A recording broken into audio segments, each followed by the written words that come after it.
Hello and welcome. This is our second video looking at women in the Qur'an and the ethical issues concerning what Mohammed taught. In the first video, we were looking at the 34th ayah of the Surah of Women and how Mohammed saw women as inferior to men. Today, we are going to go on and see how this concept of women as inferior combines with how they have to obey their husbands or face punishment works itself out in the area of sex. So, in this first ayah, we saw that women had to obey their husbands. This included not disobeying or disliking their husband in any way.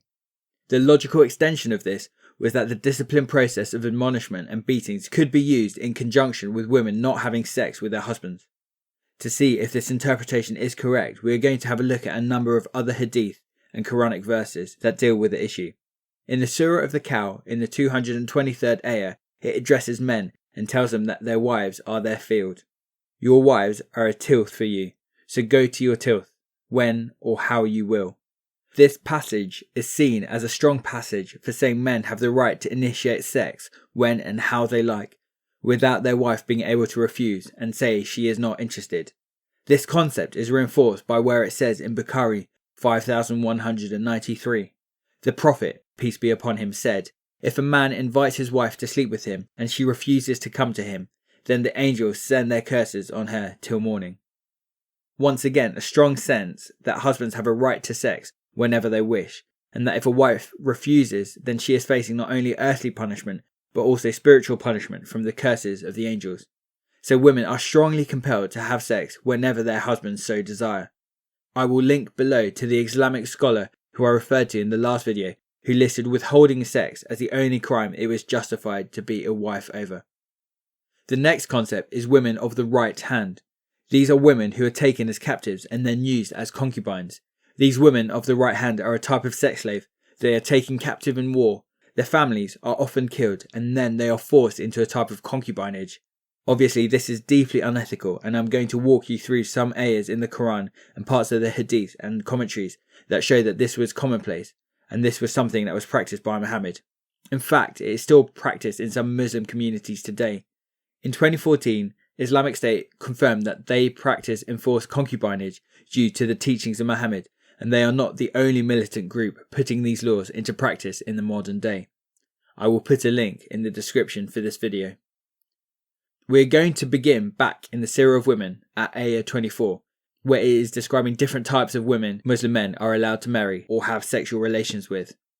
Also forbidden are women already married, except those with whom your right hands possess. So normally you cannot marry or have sexual relations with someone who is already married, but the exception is the woman your right hand possesses. Ibn Kathir explains this phrase as referring to women taken in conquest, as it describes them as war bounty. The ayah goes on to say, all others are lawful provided you seek with mahur, which is bridal money given by the husband to his wife at the time of marriage, from your property, desiring chastity, not committing illegal sexual intercourse. So the general emphasis is that you cannot just prostitute people, but you have to be looking for a committed relationship. This was a general commandment to all Muslims, allowing them to have sexual relations with captives even if married to another. The context for the verse is revealed in Sahih Muslim, where it says, Abu Sa'id al-Khudri, Allah be pleased with him, reported that at the Battle of Hunayn, Allah's messenger, peace be upon him, sent an army to Autas and encountered the enemy and fought with them. Having overcome them and taken them captives, the companions of Allah's messenger, may peace be upon him, seemed to refrain from having intercourse with captive women because of their husbands being polytheists. Then Allah, Most High, sent down regarding that, and women already married, except those with whom your right hands possess. IV, verse 24. Here Imam Muslim confirms that the women of the right hand are indeed captives, and we see that it is Muhammad who uses the revelation to encourage his companions to rape the women despite their restraint.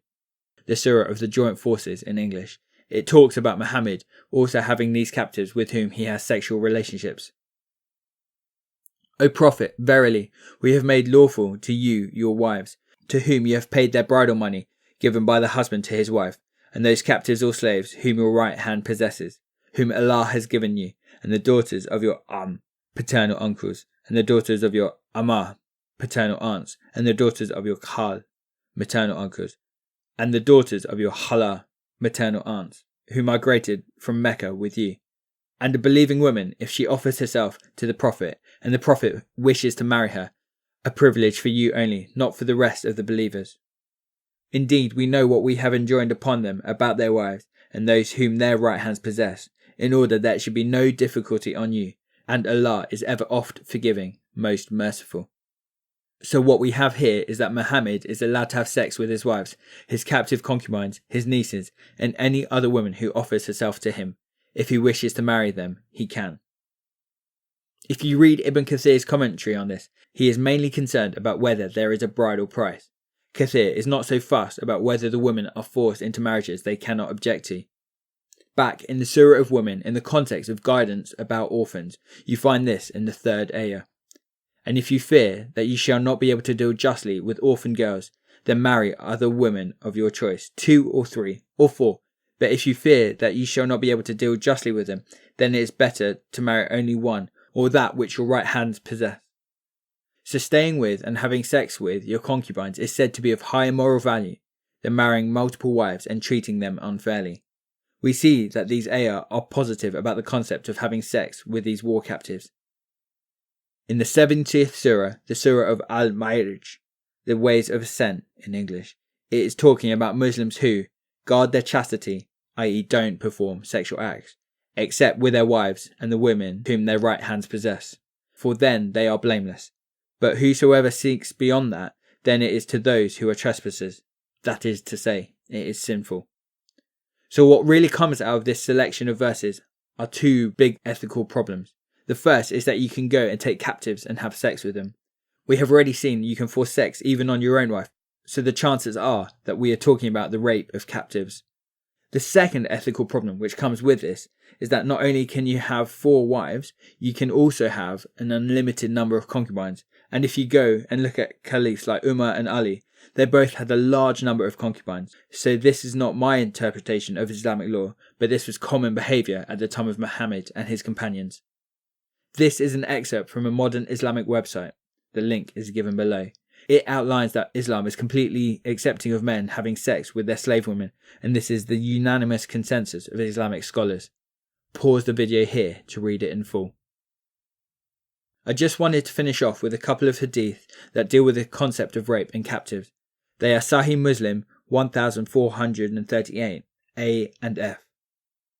They outline a situation where Muhammad and his army are on a campaign, and they have been away from their wives for a long time. These are married men, and they take captive some excellent Arab women. The soldiers deeply desire the women, but they also wish to sell them. However, they don't want them to get pregnant, as then they would be responsible for them. So they go to Muhammad and ask him about the process of azul, which is where they have sex with women and pull out before the emission of semen. It is a method of avoiding conception. These men are unsure as to whether this would be acceptable. They go to ask Muhammad to check if this is allowed, and he says that it makes no difference if they pull out or not, a baby will be born either way. In the second hadith about the incident, he says that it will do no harm if they do this. I disagree. I think it would do a great deal of harm. I think it is very wrong to rape captives, and I think this is very questionable moral behaviour by Muhammad and some of his early followers. So in summary, we have seen that even married believing women do not have rights over their own body, and they are forced to have sex at their husband's desire. And if they resist, they are at risk of both physical and spiritual abuse.